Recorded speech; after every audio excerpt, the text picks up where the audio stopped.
Good morning, class. Okay, so the topic for these notes is gray matter and white matter. So we'll go ahead and put that. Gray matter and white matter.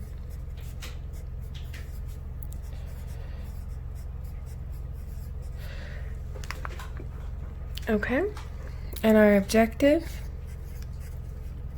is I can compare and contrast gray matter and white matter.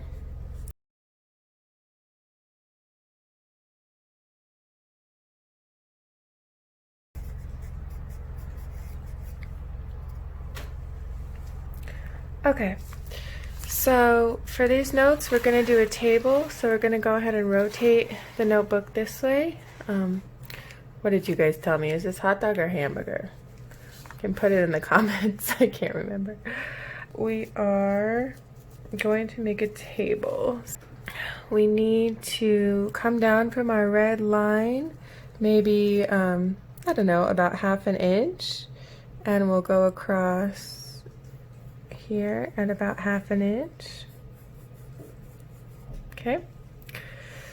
Then we're going to come down about like a full inch, maybe a little more than an inch, inch and a half, and do another line going across, and then come down that same amount, another about inch and a half.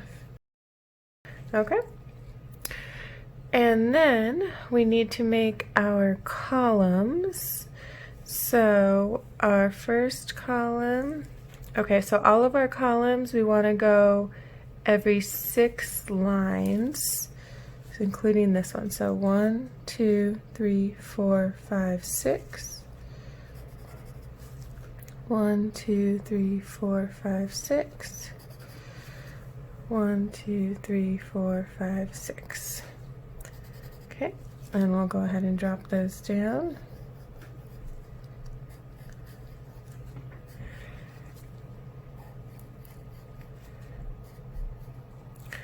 Okay,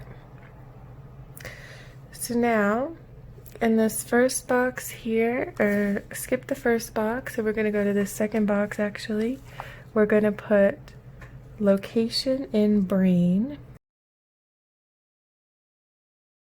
Then for this box after it, essentially the third box, location in spinal cord.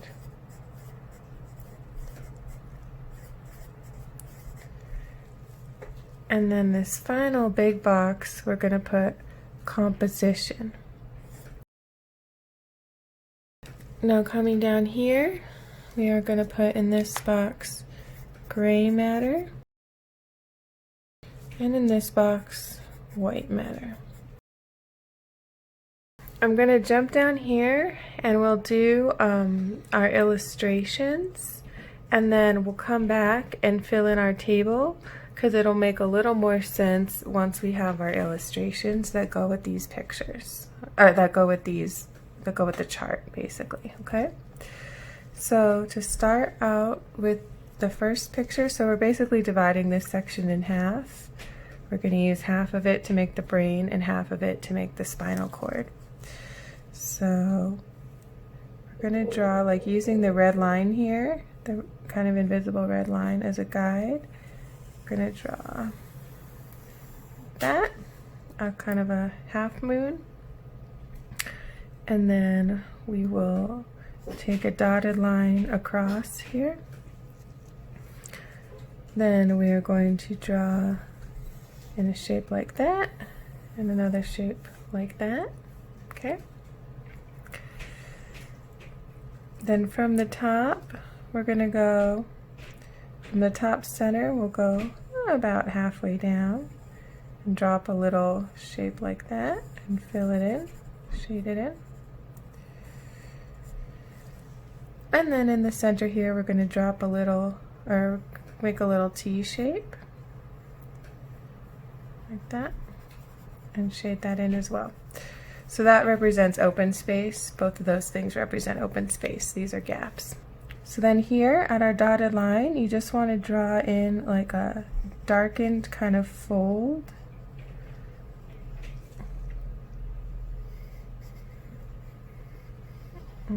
Like that.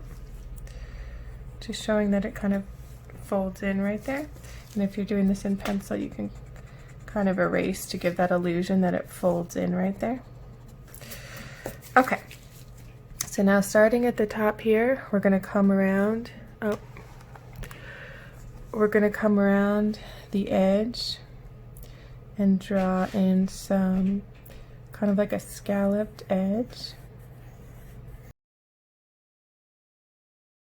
I'm coming from here.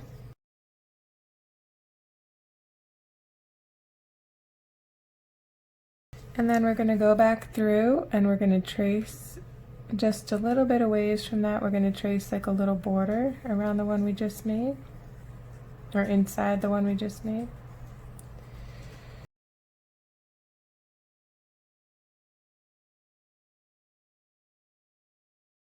And then we are going to draw in a couple of shapes, kind of a shape like this, kind of a slightly curved rectangle, then like a tip of a pizza right in front of it, and then same over here. And you kind of want to line it up approximately with this little crease right here.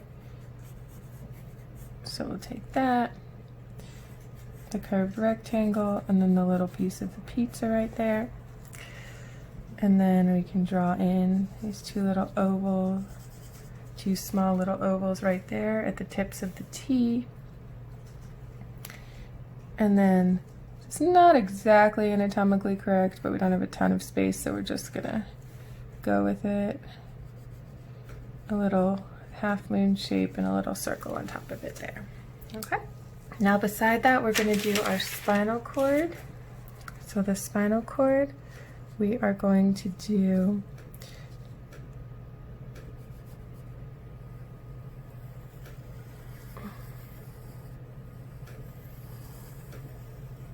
a shape like that, where this back part is more narrow than the front part. There's a little opening kind of right there. And then you're going to draw a U around that. And then we're going to come to the front here and draw a shape like that. And then draw a little opening right here in the center.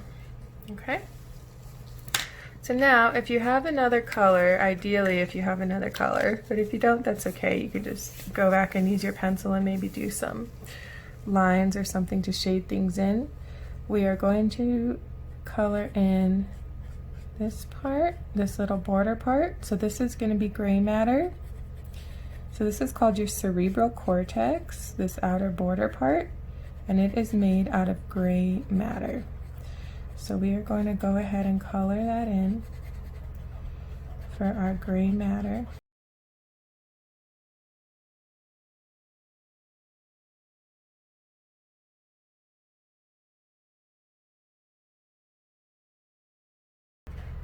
Okay, so all of that is gray matter. It's called the cerebral cortex, and then these little shapes we drew inside here, this is also gray matter, and these are called your basal nuclei or basal ganglia. The more common name was basal ganglia, but they're trying to move towards basal nuclei. So that's for the brain. And then for the spinal cord, the gray matter is found in the center part in the section called the horns. So this thing is called the horns, and this is the part that is the gray matter. Okay. So we'll go ahead and label, this one is the brain, and this one is the spinal cord. And then we want to label the parts, so I'm gonna have to write it kind of small. But this bordery part out here is the cerebral cortex. And these things inside here, the little shapes, those are the basal nuclei, or more commonly the basal ganglia, but like I said, they're trying to get away from that terminology. And then in the spinal cord, these structures in the middle are your horns. So let's just draw into here. This whole part is your horns. And all this border part out here, all of that is your columns. Okay? And then we'll just make a little key that tells us that the part we did in purple, that's our gray matter. And the part we didn't color in is our white matter.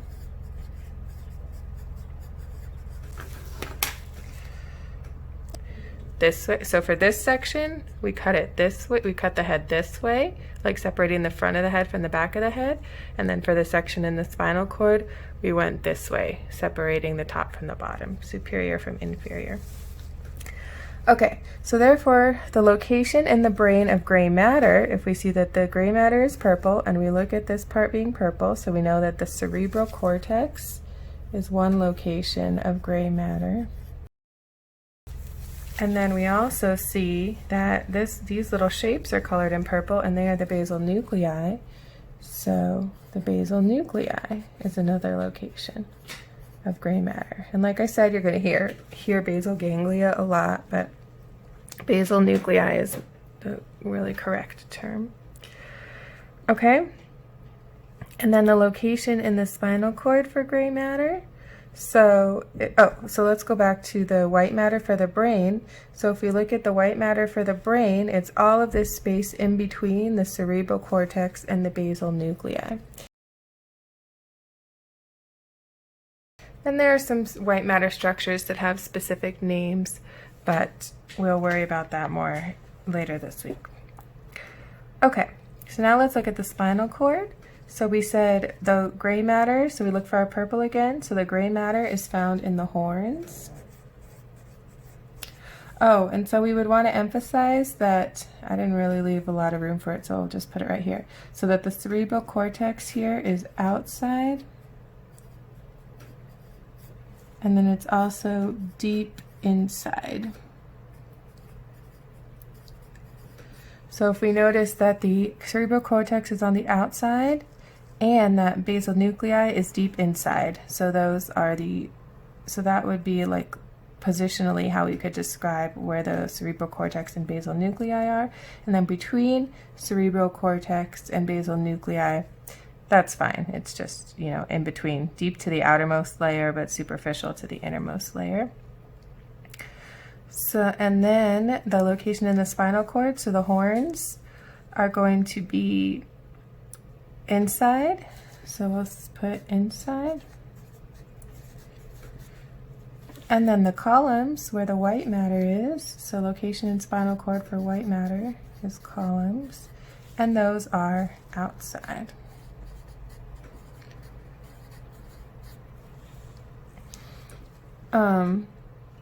So for the white matter here, we could say I guess the idea is I just wanted to emphasize that here in the brain you go gray, white, gray, and in the spinal cord you just go white, gray. So just to understand that setup, gray, white, gray, here we go, white, gray. And then the composition, so the composition of gray matter, oh, and back here I completely forgot to mention, I'm so sorry. So the location in the brain and the location in the spinal cord. So in general, we want to say that the white matter and gray matter are found in the central nervous system. So I'm just going to put GM and WM, okay? So gray matter and white matter are in the central nervous system. So it looks like that, sorry. Gray matter and white matter are in the central nervous system. So that's how we're comparing.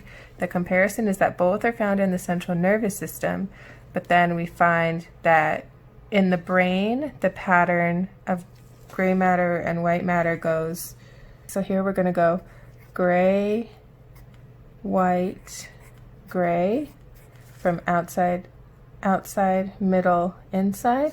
Ooh, that's what I should say, outside. Let's change this to outside, inside, middle. okay? Outside, inside, middle. So gray, white, gray. And for the spinal cord, the pattern is just white, gray. And that's from the white is outside and the gray is inside. Okay, and then the composition for what you find in the gray matter and the white matter. So the gray matter contains cell bodies of neurons. It contains dendrites. And it contains unmyelinated axons. And then the white matter contains myelinated axons. Now we're just going to draw a little sketch. So using this dashed line to divide our picture. So in the gray matter section, we're going to have the part of our neuron that has the cell body and the dendrites. And then in the white matter section, we are going to have the axon.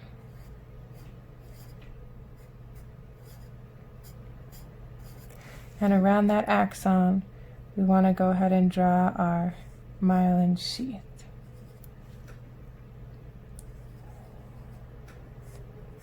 Oh, I didn't get a lot of myelin in there, but you get the idea. So this is our myelin sheath.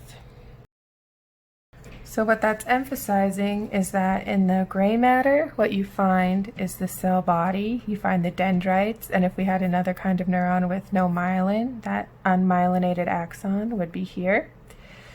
And then in the white matter is where you find the myelinated axon. So the gray matter and white matter are really two areas that are just splitting up. It's basically splitting up the same neurons. The myelin is primarily made of fat, and it makes the tissue look white. So yeah. So that concludes the notes for today.